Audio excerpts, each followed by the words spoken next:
Hello மக்களே, எல்லாம் எப்படி இருக்கீங்க? ரொம்ப ஹாப்பியாக இருப்பீங்கன்னு சொல்லிட்டு நம்புகிறேன். ஸோ வாங்க வீடியோக்குள்ளே நம்ம போன எபிசோடில் லாஸ்ட் எது முடி பார்த்துருந்தோம். நம்ம ஐயா பொண்ணுக்கிட்ட அவங்க அண்ணி இருந்துட்டு கத்துவாங்க இல்லையா, அந்த சீனோட பார்த்துருந்தோம். ஸோ இப்போ எபிசோடு 3ல என்ன ஆகுது அப்படிங்கிறத பார்க்கலாம் வாங்க.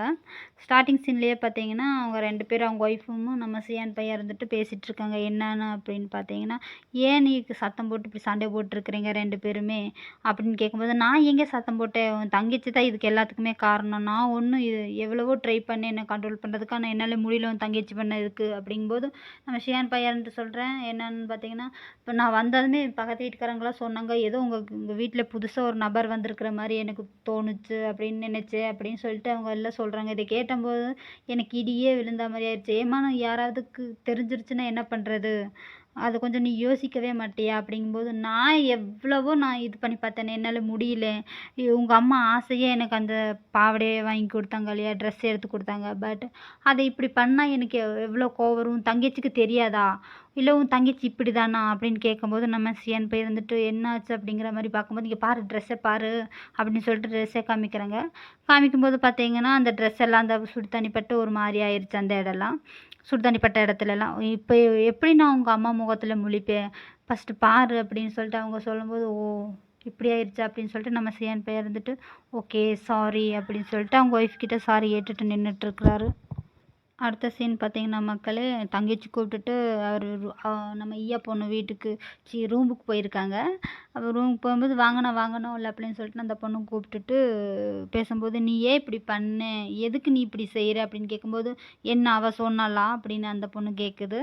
அதுக்கு அதெல்லாம் ஒன்றும் கிடையாது, ஆனால் நீ செய்கிற தப்புன்னு உனக்கு தெரியலையா அப்படின்னு சொல்லும்போது, ஆனால் நான் ஹெல்ப் பண்ணலான்னு தான் நான் ட்ரை பண்ணேன், பட் அது இப்படியாகவும் நினைக்கல அப்படிங்கிற மாதிரி அந்த பிள்ளை சொல்லும்போது பார்த்தீங்கன்னா, எனக்கு எல்லாம் தெரியும், உங்கள் அண்ணன் எப்படிப்பட்ட ஒரு மனுஷன்னு உனக்கு நல்லாவே தெரியும், நீ ஏன் ஐயா இப்படி பண்ணுற அப்படின்னு கேட்கும்போது அந்த பிள்ளை, எனக்கு ஒரு விஷயம் சொல்லட்டுமா, நான் எனக்கு அந்த அண்ணியை சுத்தமாகவே பிடிக்க மாட்டேங்குது, எனக்கு அவளை சுத்தமாகவே பிடிக்க மாட்டேங்குது, ஏன்னு எனக்கு தெரியலன்னா இது உனக்கும் ஃபீல் ஆகுறது இல்லையா அப்படிங்கும்போது, நம்ம ஷியான் இருக்கிறாங்க இல்லையா, அவங்க திங்க் பண்ணுறாங்க, ஏன்னா நான் டைம் கேட்டிருப்பாங்க இல்லையா, என் தங்கச்சி வந்தால் எல்லாம் சரியாயிரும் அப்படின்னு சொல்லிட்டு அவங்க ஒய்ஃப் சொல்லியிருப்பாங்க. அதை திங்க் பண்ணிவிட்டு உன்கிட்ட ஒன்று சொல்லணும் ஐயா, என்ன அப்படின்னு பார்த்தேன்னா, என்னதான் இருந்தாலும் அவள் நம்ம ஃபேமிலி கூட அட்டாச்மெண்ட் ஆகுறதுக்கு, ஐ மீன் நம்ம ஃபேமிலி கூட பழகுறதுக்கு அவள் எவ்வளோ ட்ரை பண்ணுறா அப்படிங்கிறதும் உனக்கு நல்லாவே தெரியும், நானும் எவ்வளோ டைம் பார்த்துருக்குறேன் அப்படிங்கிற மாதிரி அவர் திங்க் பண்ணிவிட்டு சொல்கிறாரு.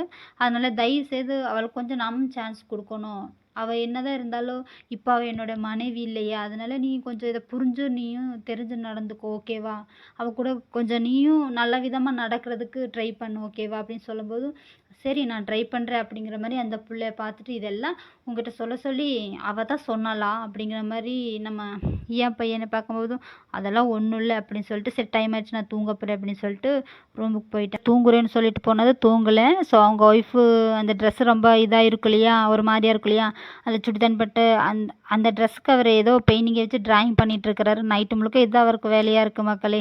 நெக்ஸ்ட் சீன் பார்த்தீங்கன்னா மக்களே, ஒய்ஃபு தூங்கி எழுந்திரிச்சிட்டு பார்க்கும்போது பார்த்தீங்கன்னா, அந்த ட்ரெஸ்ஸை வச்சுட்டு நம்ம சியான் பையன் கீழே படுத்துட்டு இருக்காங்க. என்ன நான் இங்கே மாட்டிருந்த ட்ரெஸ்ஸு கீழே இருக்குது, இவர் என்ன பண்ணி வச்சுருக்காரு அப்படின்னு சொல்லிட்டு அவங்களும் எந்திரிச்சு அவர் கிட்டத்தில் போய் பார்க்க போகிறாங்க. போய் பார்க்கும்போது பார்த்தீங்கன்னா, எவ்வளோ அது அழகாக அந்த ஆப்பிள் போட்ட மாதிரி ஏதோ ஒரு ட்ராயிங் ஒன்று பண்ணி வச்சுருக்கு. பார்க்குறதுக்கே நல்லா தான் இருக்குது.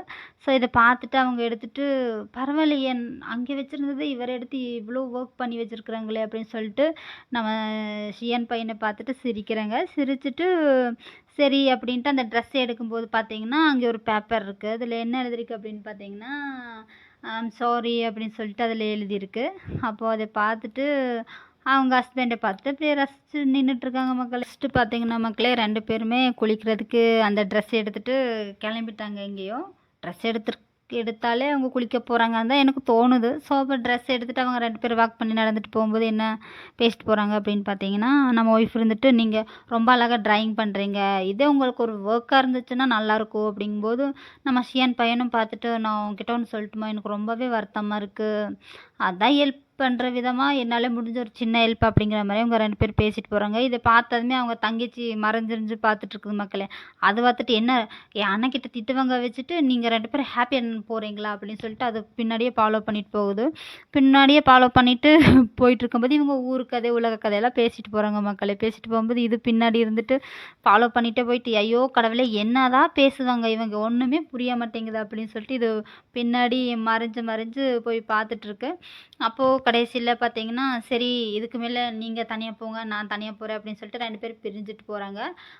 அதுக்கு முன்னாடி என்ன சொல்கிறாங்க அவங்க ஒய்ஃப் இருந்துட்டு எனக்கு பண்ணுற ஹெல்ப்புக்கு ரொம்ப தேங்க்யூ அப்படிங்கும்போது நம்ம ஷியான் பையன் இருந்துட்டு என்ன சொல்கிறேன்னா இல்லை பரவாயில்ல இது என்னோட கடமை ஓகேவா இது நீ என்கிட்ட தேங்க்ஸ் சொல்லணுங்கிற அவசியம்லாம் ஒன்றும் கிடையாது அப்படிங்கும்போது ஓகே சரி நான் போகிறேன் அப்படின்னு சொல்லிட்டு 2 பேருமே பிரிஞ்சுட்டு போகிறாங்க. இதே அவங்க தங்கச்சி இருந்துட்டு என்ன இவங்க 2 பேரும் பிரிஞ்சுட்டு போகிறாங்க ஐயையோ இல்லை யாரையும் நம்ம ஃபாலோ பண்ணுறது அப்படிங்கிற மாதிரி அதை முடிச்சுட்டு நின்றுட்டுருக்கு. நெக்ஸ்ட் சீன் பார்த்தீங்கன்னா மக்களே என்ன நடக்குது அப்படின்னு பார்த்தீங்கன்னா நம்ம ஐயா பொண்ணு ஒரு வழியாக அவங்க அண்ணியை தான் ஃபாலோ பண்ணிட்டு வந்துட்டு இருக்கும்போது பார்த்தீங்கன்னா திருடங்க கிட்ட மாட்டிடுது மக்கள். அது என்ன சொல்லிட்டு வந்துட்டு இருக்குன்னு பார்த்தீங்கன்னா இந்த பூமி எங்கேதான் போச்சோ அப்படின்னு அவங்க அண்ணியே சொல்லிட்டு வரும்போது அங்கே 2 திருடங்க கிட்ட மாட்டிக்கிட்டு என்ன சரி இதுக்கு மேலே நம்ம ஃபாலோ பண்ண முடியாது அப்படின்னு சொல்லிட்டு போகலாம் அப்படின்னு பார்க்கும்போது அந்த 2 திருடனுங்க வந்துடுறாங்க மக்களை. வந்துட்டு ஏய் உங்ககிட்ட பணம் ஏதாவது இருக்கா அப்படின்னு கேட்கும்போது தயவுசெய்து நீங்கள் போயிருங்க இங்கேருந்து போயிருங்க அப்படின்னு சொல்லிட்டு அந்த பொண்ணு சொல்லுது.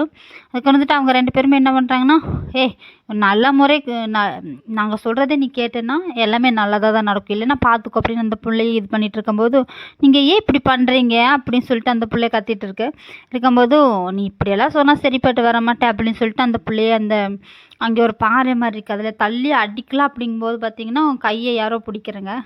யார் பிடிக்கிறாங்கன்னு பார்த்தீங்கன்னா மக்களே நம்ம அண்ணி தான். அதோடு இந்த எபிசோடை முடிச்சிருக்காங்க. ஸோ நம்ம நெக்ஸ்ட் எபிசோடில் என்ன நடக்குது அப்படிங்கிறத